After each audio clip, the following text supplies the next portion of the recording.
بسم الله والحمد لله والصلاة والسلام على رسول الله وعلى آله وأصحابه ومن اتبع هداه وما توفيقي إلا بالله عليه توكلت وإليه أنيب أما بعد الحمد لله. On continue donc nos cours de Ulum al-Balagha, donc la science de la rhétorique. En fait, cette science, ces sciences qui nous permettent dans un premier temps d'apprécier la beauté d'un texte. Et nous, ce qui nous intéresse en priorité, wa alaykoum salam wa rahmatullahi wa barakatuh. Nous, ce qui nous intéresse en priorité, c'est le texte coranique. Ensuite, le texte des hadiths prophétiques. Cette science-là, elle nous permet d'apprécier les beautés qu'il y a dedans.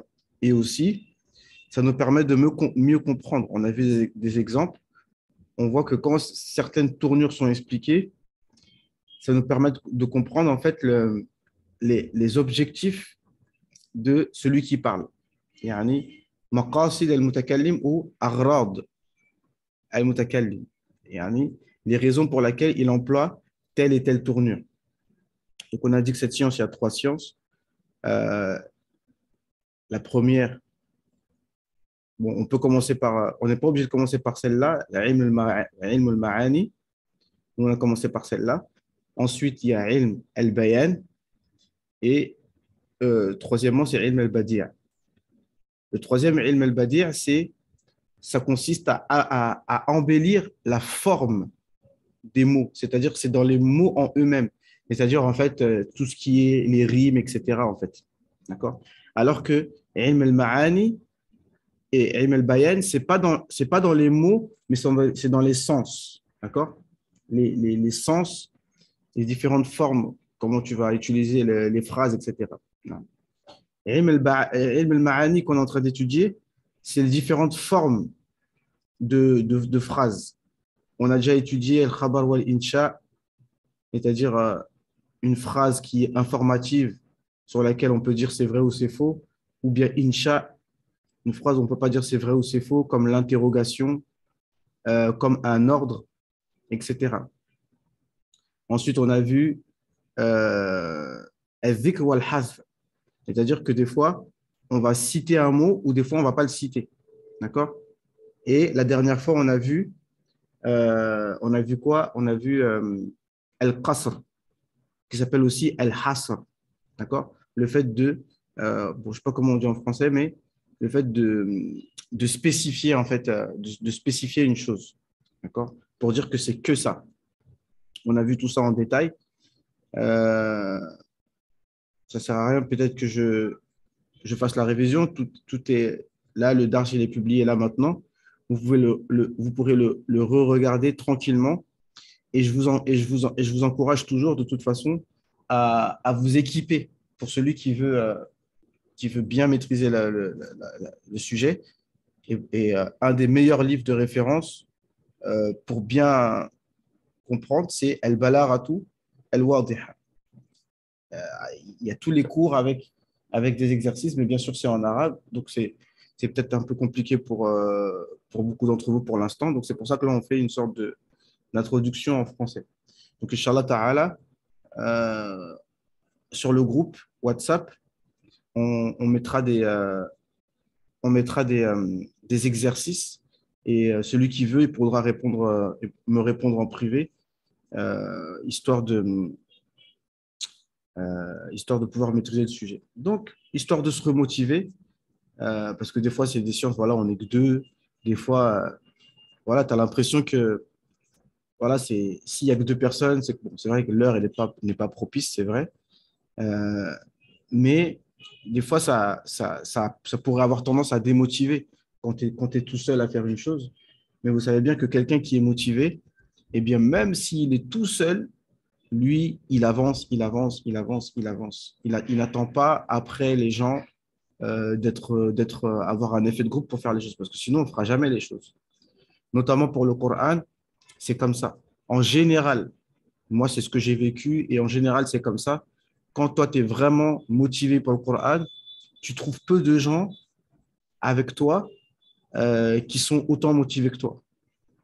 Tu aimerais bien que tous les gens qui sont proches de toi soient aussi motivés pour le Coran. Parce que quand tu vois tout le monde lire à côté de toi, donc ça te motive à lire. Mais quand tu es tout seul dans ton coin, tu as peut-être envie d'aller les rejoindre pour aller discuter, pour aller faire je ne sais quoi. D'accord? Et en ce qui concerne Ulum al-Balagha, comment dirais-je? Bon, on va enchaîner sur le sujet qu'on va voir aujourd'hui. Aujourd'hui, le sujet qu'on va voir, donc toujours dans un autre chapitre dans Ilm al-Balagha, c'est Al-Wasl ou Al-Fasl. Al-Wasl ou Al-Fasl, c'est quoi? C'est en fait, alors tout ça, en fait, ça sert à rien. Parce que ça, c'était vous voyez, tout ça, c'était ce qu'on avait vu la semaine dernière. D'accord? Mais le Dars n'est pas lié, donc c'est pas grave si on ne le révise pas. Non. Ici, alors.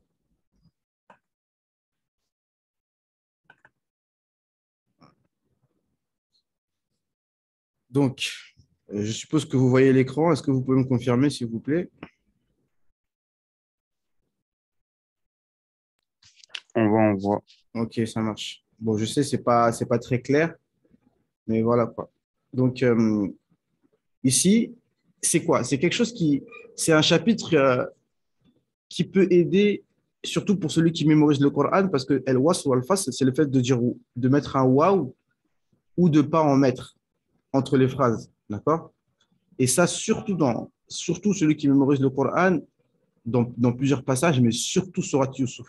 C'est très connu pour ça. Parce que c'est une histoire, Surat Yusuf. Et à chaque fois, il y a wa, مثلا فلما بلغ أشده واستوى ولما فلما ولما entre le waw et le fa aussi, d'accord? Est-ce que c'est walamma et est-ce que c'est falamma? Et ça, c'est très dur dans Surat Yusuf de pouvoir savoir et de ne pas se tromper sur ces passages-là. Mais ici, ce qu'on va étudier, ça peut nous aider à savoir quand est-ce qu'on met waouh ou bien ce qu'on met ce qu'on appelle la lettre de atf, un article qui nous permet de faire la jonction entre les phrases ou pas. Donc on commence. Ici, il nous dit mawadi'u. Alors, bon, bref, je pense que vous pouvez zoomer, vous m'avez dit sur vos téléphones. Donc c'est bon. Donc mawadi'u al-fasl, lahu khamsatu mawadi'. Donc, euh, en fait, al-wasl, tout simplement, comme je vous ai dit, c'est le fait de mettre un waw entre une phrase et une autre. Et ça, c'est al-wasl. Et le fasl, c'est le fait de ne pas en mettre, de séparer. D'accord? Non. له إذ مواضع الفصل له خمسة مواضع. الموضع الأول إذا كان بين الجملتين اتفاق تام اتفاق تام في المعنى وهذا يكون في ثلاثة مواضع. Donc, quand est-ce qu'on met non, el fasl, excusez-moi, c'est le fait de ne pas mettre de waouh. On ne met pas de waouh entre les deux. Ça, c'est quand les deux phrases sont parfaitement identiques. D'accord? إذا كان بين الجملتين اتفاق تام. اتفاق, comme on dit muttafaqun alayh, elles sont en accord. Al-ittifaq, ça veut dire un accord, elles sont identiques. Tam, complet. Fil ma'na, dans le sens. وهذا يكون في ثلاثة حالات. Ceci dans trois cas. Donc, dans trois cas, on ne met pas de waouh, ou plus précisément de harf atf, parce que les deux phrases sont identiques. Il y a des exemples dans le Coran. إذا كانت الجملة الثانية, alors premier exemple, quand la deuxième phrase est le tafsir de la deuxième phrase. إذا كانت الجملة الثانية تفسير للأولى. Donc, par exemple, ça c'est dans Surat Taha, فوسوس إليه الشيطان قال يا آدم هل أدلك على شجرة الخلد وملك لا يبلى. Donc ici, le shaitan leur a fait waswas. Le shaitan leur a fait waswas. Et donc, si on traduit en français, on ne va pas dire et il leur a dit. On va aller dire directement, le shaitan leur a fait waswas, il leur a dit. Il leur a dit. Parce que cette phrase-là, la deuxième, il leur a dit, c'est le tafsir de la première. Ce que j'appelle appelle jumla tafsiriya. En fait, quand tu regardes dans une phrase, dans la grammaire, et même en français, dans la grammaire française, on regarde toujours est-ce qu'il y a des phrases qui sont des phrases piliers et des phrases qui sont non indispensables, en fait, qui ne sont pas piliers. D'accord? Ce qu'on appelle, on peut appeler ça umda en arabe, pilier, ou la base de la phrase. Fawaswasa ilayhi shaitan. Il y a l'essentiel ici. Le shaitan leur a fait waswas. Ça suffit. On pourrait s'arrêter là. On sait que shaitan leur a fait waswas. Peu importe ce qu'il leur a dit, exactement quel waswas il leur a fait. Mais quand tu dis quel waswas il leur a fait, ça explique la phrase. Qala ya Adam, il leur a dit, ya Adam, est-ce que tu veux que je te montre un arbre d'éternité qui ne va jamais périr? Vous voyez? Donc ici, il n'y a pas de waouh. Fawaswasa ilayhi shaytan. Qala ya Adam. Non. Ici, donc encore une fois, on précise toujours, parce que je fais exprès de vous exprimer, de vous expliquer les terminologies pour qu'après, quand on étudie d'autres sujets, ça vous fasse un rappel. Tafsir, donc, c'est quelque chose qui explique. C'est quelque chose qui explique quelque chose qui était plutôt général. D'accord? Tafsir. Voilà. Et donc, je répète que c'est la définition d'une chose, quoi, d'accord? Et ici, dans le dernier dars de tafsir que j'ai fait justement, j'avais expliqué, vous savez, le verset qui dit que Allah, est-ce que vous attendez que Allah vienne dans des nuées de nuages, etc. Et on avait expliqué que j'ai pris les paroles de Barawi, les paroles de Ibn Jawzi qui dit que ce genre de versets, on ne les explique pas. On ne fait pas le tafsir. Qu'est-ce que ça veut dire Allah il vient? Eh bien, tu n'expliques pas. Tu me dis, qu'est-ce que ça veut dire Allah il vient? Ça veut dire Allah il vient. Oui, mais ça veut dire quoi? Ben, ça veut dire ça. Tu vois? Et euh, on avait demandé à Ali, radiallahu anhu, comment est-ce que Allah peut juger les gens alors qu'ils sont si nombreux? Et bien, Ali, radiallahu anhu, il a répondu, ben, au même titre qu'Allah donne la subsistance à tout le monde alors qu'ils sont si nombreux. En fait, il n'a pas expliqué, tu vois. Il t'a dit la même chose, quoi. Il a dit, ben, c'est comme ça, tu vois. Il y a des choses qu'on n'explique pas. Non. Donc, ça, c'est la première chose. Si, c'est jumla tafsiriya. Ça, on apprend ça dans la grammaire. Jumla tafsiriya. La mahalla laha min al-i'rab. وإذا كانت الجملة ثانية توكيدا للأولى.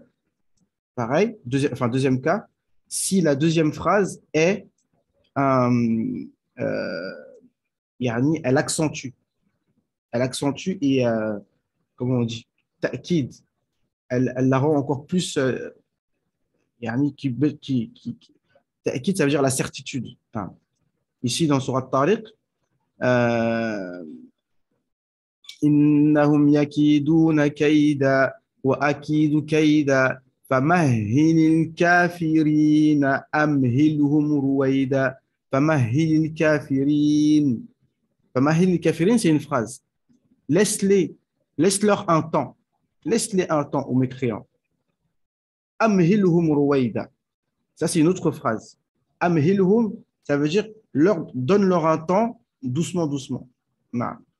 Donc, ces deux phrases différentes, enfin, elles ne sont pas différentes en fait. Donc, c'est pour ça qu'on ne met pas de waouh. Mais on pourrait croire qu'elles sont différentes. Famahilil kafirina wa amhilhum ruwaida. Non, mais comme c'est la même phrase, donc on ne met pas de waouh. Non. Et ça, c'est par rapport au.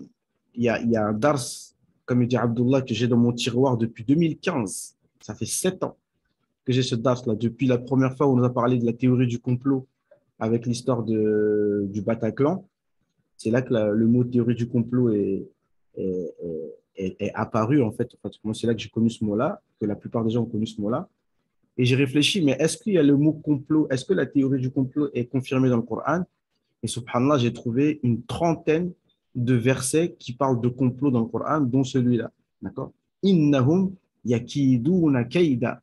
Parce qu'il y a le mot kaïda, kaïd, qui veut dire complot. Il y a le mot, comment on dit, mu'amara, tu vois, mu'amara, ça veut dire complot aussi.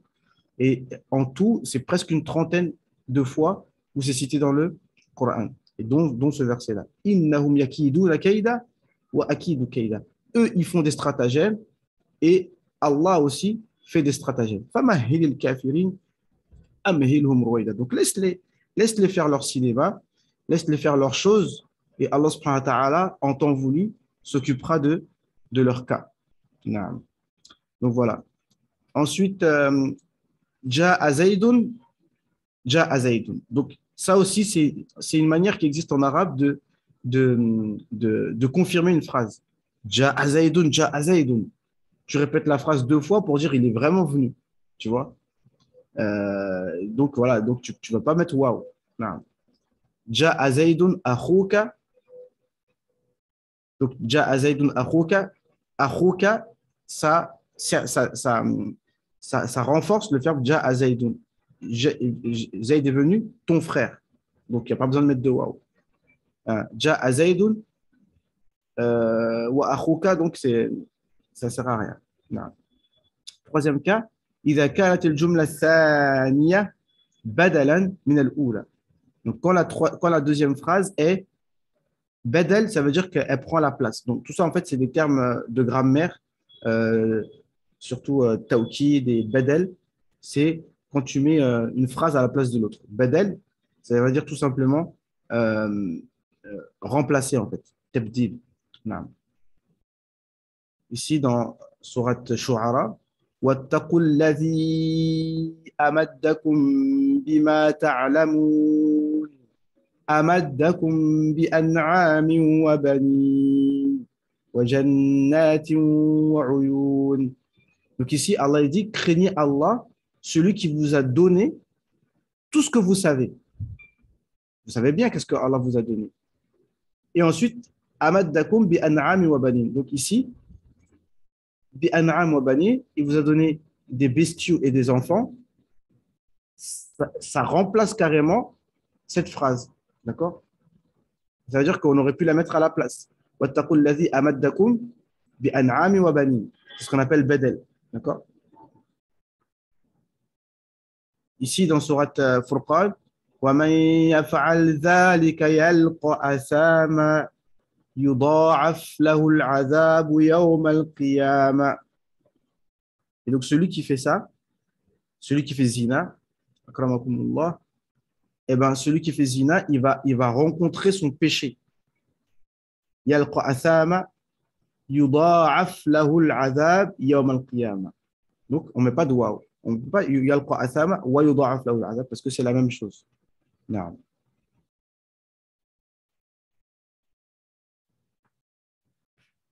Donc ça, c'était le premier cas, en fait, les premiers cas où, on va dire les trois premiers cas où on ne met pas de waouh.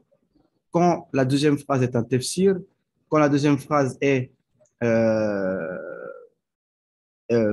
accentue, tawkid, et quand la deuxième phrase est badal. موضع الثاني إذا كان بين الجملتين خلاف تام. Quand il y a en fait entre les deux phrases une différence totale. إذا اختلفت الجملتان خبرا وإنشاء. خبرا وإنشاء. C'est-à-dire quand les cas aussi où on ne met pas de waouh, on fait le fasl, c'est quand les deux phrases sont complètement différentes, parce que la première phrase c'est un khabar et la deuxième phrase c'est un insha. On avait vu ça au début. Un khabar, c'est une phrase où on peut dire c'est vrai ou c'est faux. Zayd est parti en voyage. Ça s'appelle un khabar, une information. Parce que ça peut être vrai, ça peut être faux. D'accord? Par contre, si tu dis est-ce que Zayd est parti en voyage, c'est une question. Tu ne peux pas dire c'est faux ou c'est vrai. Donc, c'est ce qu'on appelle insha. Donc, insha, ça peut être une interrogation ou un ordre ou autre. Voilà. Donc, ici, tu as deux phrases. Une, c'est un khabar et une, c'est un insha. Wa idha ikhtalafat al-jumlatan khabaran wa insha'an. لقد حضر زيد اضربه. Zayd vient d'arriver, frappe-le. Frappe-le, c'est un ordre, insha. Et laqad hadara Zayd, c'est un khabar. Donc, tu ne peux pas mettre waouh. Laqad hadara Zaydun wadribhu. Non. La tudayya waqtak. Ne perds pas ton temps. Ça, c'est un insha. Al-waqtu ghali. Le temps est cher. Ça, c'est un khabar. Non. Asri' ya Zayd. لقد سارت الحافلة. أسرع يا زيد c'est un إنشاء. لقد سارت الحافلة. Le bus est en train de partir. نعم. Deuxième cas, إذا لم يكن بين الجملتين مناسبة في المعنى. Lorsqu'il n'y a pas entre les deux phrases de lien dans le sens. Il n'y a pas de lien dans le sens. كأن يذكر المدرس مثلا أمثلة للجملة الإسمية فيقول. Donc, pas la peine de mettre de waouh quand les phrases n'ont rien à voir les unes avec les autres, comme quand le prof donne des exemples de phrases. Il donne des exemples de phrases nominales. Donc, al-hisanu sari'un, le cheval est rapide. Al-hadiqatu jamilatun, le jardin est beau. At-tullabu fil fasli, les élèves sont dans la classe. Muhammadun yahfazul Qur'an. Donc, là, on vient de citer 4 phrases. On n'a pas besoin de mettre de waouh entre les phrases parce qu'elles n'ont rien à voir ensemble. Non.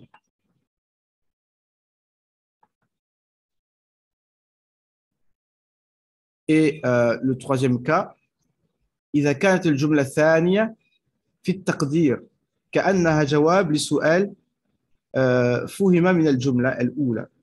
Quand la deuxième phrase, elle est, en fait, c'est comme si on la comprend d'office, comme si c'était la réponse à la première phrase. لقد نجح زيد إنه مجتهد. Zayd a réussi son examen, il fait beaucoup d'efforts, يعني il est très assidu. نعم. يجتهد زيد في المذاكرة. سيمتحن بعد أسبوع. Zayd, il fait beaucoup d'efforts dans la révision. Il va faire son examen dans une semaine. Non. Donc, pas la peine de mettre de waouh entre tout cela. Donc, on va dire que ça suffit pour aujourd'hui. On va voir les... Hop. On va voir. C'est beaucoup entrecoupé à ton niveau, c'est-à-dire au niveau de l'écran.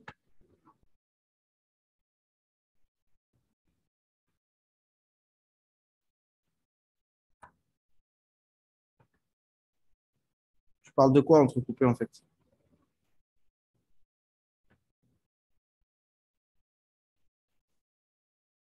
Parce que tu n'as pas suivi depuis le début. L'audio? Oh là là.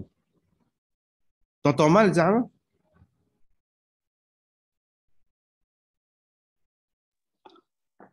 Moi, j'entends bien. Ah, ok. En tout cas, voilà, donc on va s'arrêter là. Là, on a vu les mawadi' al-fasl. Après, on va voir mawadi' al-wasl. Donc, voilà. Donc, après, des fois, comme je dis, non, c'était au début, non. Comme je dis, des fois, le ilm, c'est pas toujours simple. D'accord? C'est pas toujours simple. Mais le ilm, là, qu'on fait, c'est pas une khutbah de Juma'a, c'est pas un dars, c'est pas un bayan dans le khuruj, etc. C'est pas nécessairement fait pour augmenter notre iman. Et comme on a dit, c'est pas ça qui fait de nous des gens plus religieux qu'un autre. Mais maintenant, quand normalement le fruit de quelqu'un qui a l'iman et qui aime le Coran et qui aime son dîn et qui veut comprendre, bah, c'est que maintenant il a cette force et qu'il veut apprendre. Même si c'est pas facile, même si ça peut être compliqué de comprendre certaines choses, etc. Mais il veut comprendre la parole d'Allah Azza wa Jalla un peu mieux. Et comme je vous ai dit, dans les tafsirs que j'ai ici, il y a des tafsirs qui sont spécialisés pour ça. c'est-à-dire pour euh, donner justement, maintenant, tout ce qu'on vient d'étudier là, quand on fait le tafsir, on peut attirer l'attention sur ça. Vous voyez ici, il n'y a pas de waouh. Pourquoi? Parce que c'est ça. Soit vous allez dire parce que c'est une jumla de tafsir, soit parce que c'est ta'kid, soit parce que c'est badal, soit parce que c'est tel, soit parce que c'est tel. Et comme ça, tu fais travailler ton cerveau, en fait, et tu commences à toujours de plus en plus goûter le Coran, goûter sous différents aspects. Est-ce que vous comprenez? Donc voilà. Et c'est ça qui, à la fin, encore une fois, vraiment, franchement, j'espère que je ne vous casse pas la tête avec mes polémiques et tout ça. Mais de toute façon, je vous l'ai toujours dit, quand on est dans le ilm, eh bien, automatiquement, on sera dans des confrontations. Le ilm, ce sera toujours des confrontations, tu vois. Et pour pouvoir, en fait, si vous voulez, les divergences, elles viennent en réalité quand on n'apprend pas sérieusement. D'accord? On n'apprend pas toutes ces choses. Parce que là, ce qu'on est en train d'étudier, alors nous, les francophones, peut-être qu'il y en a, ils captent rien de tout ça. Ils n'ont même jamais entendu parler de tout ça. Or, c'est une science, comme je vous l'ai déjà dit, qui nous permet de comprendre les textes. C'est-à-dire que la science de Usul al-Fiqh, les fondements de la jurisprudence, en fait, qui nous permettent de comprendre les textes, que ce soit des textes de fiqh ou des textes de aqidah, tout ça, c'est des textes.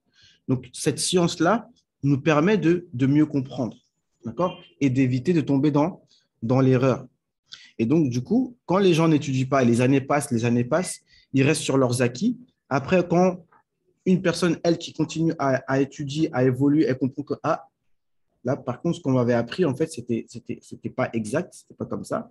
Donc là, tu évolues, tu commences peut-être à changer tes avis religieux. Et les gens, après, ils sont contre toi. Mais non, mais toi, t'es qui? Tu vois? À chaque fois, c'est ce qu'on me dit. Oui, je suis personne, tu vois? Mais sauf que ben, j'essaye d'étudier un petit peu et de courir derrière les gens qui ont les rimes. Moi, je suis personne, tu vois?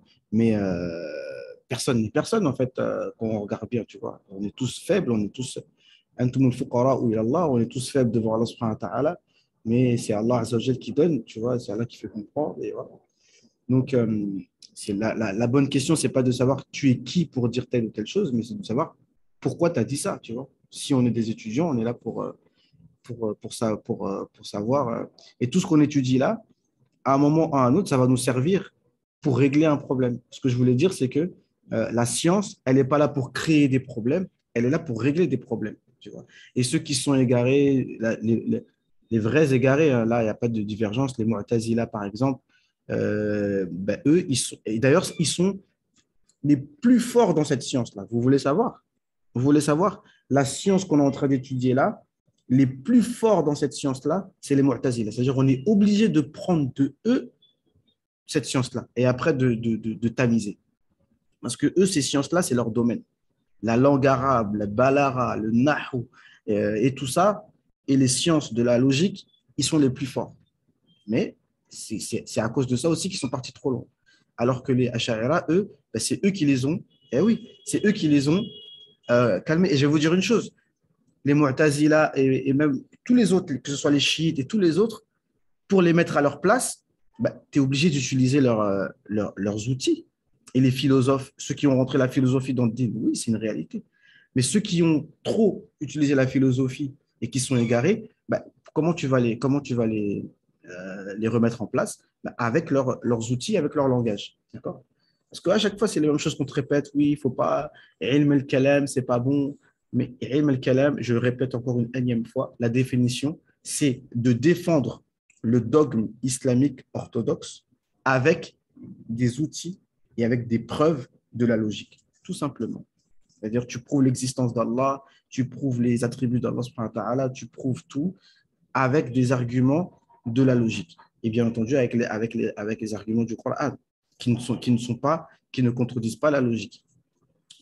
Donc, c'est tout ça que moi, j'essaye de vous initier à tout ça. C'est vrai, en français, oui, ça existe des cours de Balara en français, mais c'est rare. Et en tout cas, quoi qu'il en soit, même s'il y en a, ben, plus il y en a, mieux c'est. Et en fait, mon but, c'est de vous initier et qu'au fur et à mesure des mois et des années, qu'on puisse avoir quelque chose de solide. Mais toujours avec l'arabe et le Coran, je répète. Non. D'ailleurs, parmi les livres, Mohamed, que tu vas me ramener, dedans, il y a un livre, subhanallah, que j'avais laissé en France là, depuis 2 ans et qui vraiment, il est très précieux. Même mon oustaz, là, je lui avais offert ce livre-là, il est petit, hein. En fait, c'est un livre qui parle de tous justement, les formes de balara dans le Coran et aussi avec les différentes qira'at.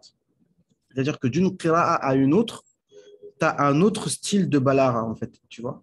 Au même titre que d'une qira'a à une autre, tu as d'autres types d'études grammaticales, tu vois. Et donc, ça, c'est un livre qui, machallah, qui est très rare et magnifique, tu vois. Et vraiment qui te permet de goûter le Coran. Donc voilà, on va couper, Inch'Allah. On va se parler 10 minutes vite fait, mais très court parce que là, par la grâce d'Allah subhanahu wa ta'ala, maintenant, je dois aller à, j'ai commencé des cours à l'Azhar. Donc maintenant, je dois me présenter, je dois aller. Donc voilà. Donc à tout de suite, Inch'Allah ta'ala. Et on se parle un petit peu et après, donc on se reconnecte, Inch'Allah. Non, tout de suite.